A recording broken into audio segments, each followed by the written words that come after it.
I don't like horror movies. This video was originally going to be me proving to you that horror movies suck, but I realized that they can't all suck. You know, it's like saying like all video games suck because Fallout 76 sucks, but there's good games, you know. So I'm going to be watching Rotten Tomatoes. I'm going to be watching 3 movies from Rotten Tomatoes top 200 scary movies of all time. I'm going to be watching movie 200, new movie 100, and number 1 on that list. Movie number 200 is Scary Stories to Tell in the Dark. This is what I'm talking about. Already looking at this title and cover, it looks like a generic scary movie. It has a 77% on Rotten Tomatoes, and I'm guessing it deserves the 77. From what I read, it's about this lady named Sarah turning her tortured life into scary stories. Then these stories somehow become real. Scary stories? What is this, kindergarten? I'm not too excited about this one. Movie number 200 on this list is The Blackening. We Can't All Die First. I love comedy movies. This movie has an 87% on Rotten Tomatoes. So this movie uses satire to skew horror movies, tropes, and racial stereotypes. I like to see how the movie does that. Out of all of them, I'm excited to watch this one. Movie number 1 is the movie Aliens from 1979. Despite this movie coming out in 1979, it's number 1 on the list. So we'll see if it holds up with the time. It's a sci-fi horror movie, so that's cool. I like sci-fi. Let me know if these movies are valid. Movie number 200, Scary Stories to Tell in the Dark. This movie takes place in 1968. The beginning of this movie starts off by introducing some of the characters as they are getting ready for Halloween. Chuck, Stella, Augie, and Ramon, who isn't a part of the friend group yet, but will be later. Chuck is my favorite character. He's kind of like the funny one. When he's getting ready for Halloween, he's also getting ready to get payback on the jock that bullies him by putting shit in his candy bag. You'll find out why in a bit. Also, he asked his mom to make him a Spider-Man costume, but instead, she kind of makes him a man-spider costume. Man spider! Cool! So can you climb up walls? No, Shoot web? not exactly. Well, then what the hell can you do? Only the most badass thing ever! This! I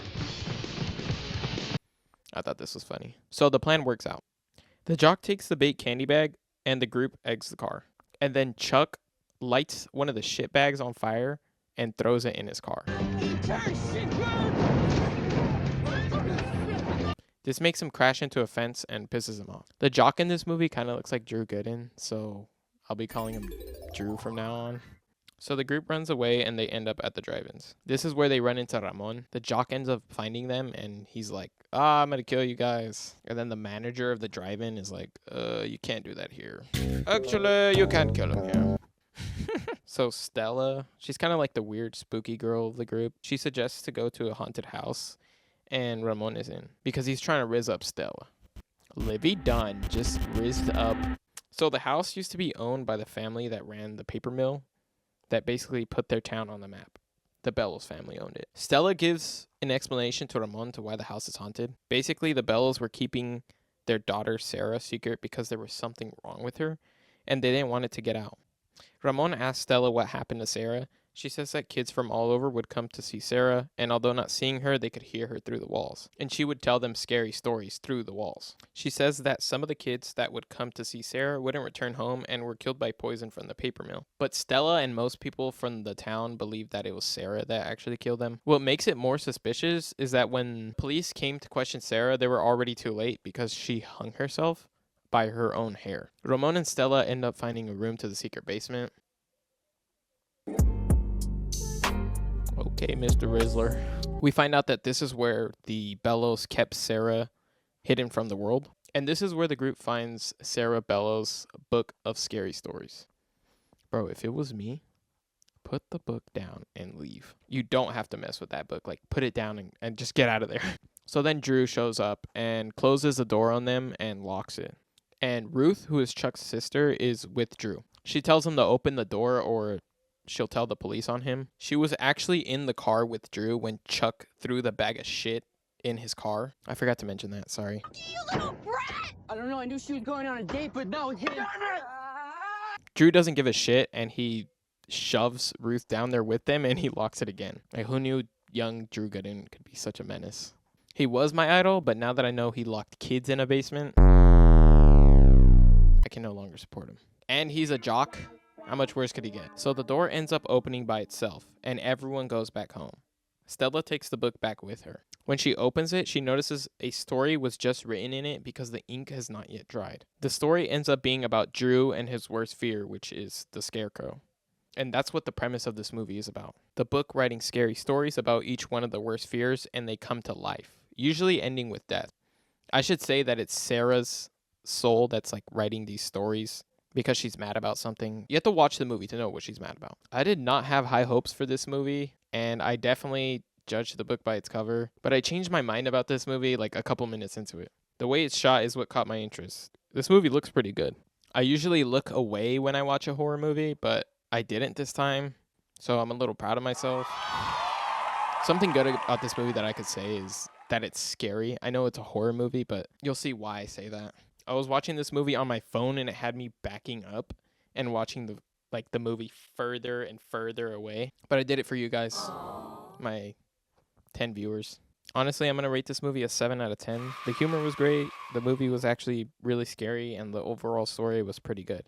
But I feel like there was a couple of things that could have been done differently at the end. I like this movie. I don't think it deserved to be so low on the list. I mean, it's number 200 on the list, so obviously the ones above it should be better, right? Movie number 100, The Blackening. This movie starts off with the couple finishing setting up for a Juneteenth party that they are having the next day with all their friends in an Airbnb they rented. That's a fucking run-on sentence. The couple ends up finding the game room in the house, and this is where they find this game. It's a board game that's racist and has face on it. I don't think I could say that on YouTube.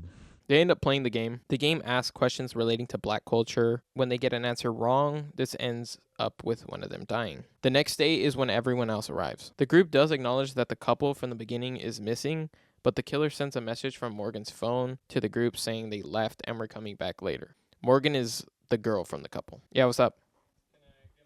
Yeah. All right. Fuck, where was I? So the group ends up finding the board game too, and they're forced to play it to save Morgan's life. I would say that this movie was really funny, and it was a fun watch. I don't think it was really that scary though. Like there was a good twist at the end, but I was never like scared during the entire movie. It was mostly just a comedy movie. Like I think there was only like one jump scare. Not saying that like jump scares make a scary movie, but there was no other parts of the movie that were like scary at all. Like the movie was more like of a parody of horror films. I wouldn't really classify it as a horror film. I give the movie a 6 out of 10. And there's a few key points to the movie that don't make any sense at all at the end. I would tell you, but I don't want to spoil it. It's it's a funny movie. I want you guys to watch it. Movie number 1 on the list. Alien. The most disappointing movie of them all. This movie was so fucking boring. I don't know why it was number 1 on the list. Like, it wasn't suspenseful. It wasn't interesting. It wasn't scary. It was boring. I know I already said that it was boring, but the movie is 2 hours long, and it takes an hour for anything eventful to, like, happen in it. I get that this movie is old and that people in 1979 probably thought it was scary, but it doesn't deserve to be on this list. I don't understand, like, at all why this movie has a 94% Rotten Tomatoes. I was going to tell you what this movie is about, but it was so boring. I don't even want to put you through a summary of the movie. There was a couple parts of the movie that showed the crew smoking cigarettes in the spaceship, and I just thought that was the most, like, 80s thing that they could do. Who thought it was a good idea to smoke cigarettes in a spaceship? I was going to make a joke about how smoking cigarettes in a car was not yet banned, so it would make sense that they're smoking cigarettes in a spaceship, but I ended up finding out that it's only illegal to smoke in your car with a child present in 11 states. So joke's on me, I guess. Also, the age varies by state for the child. In California, you can't smoke with anyone in the car age 18 or younger, while in a state like Vermont, you can't smoke with anyone 8 years or younger. Shout out to the 9-year-olds. They're going through it in Vermont. There was also these sleep pods they slept in, which I thought was funny. I'm claustrophobic. Like, I guess I wouldn't live a day in the future. For the final rating, I'm giving this a 4 out of 10.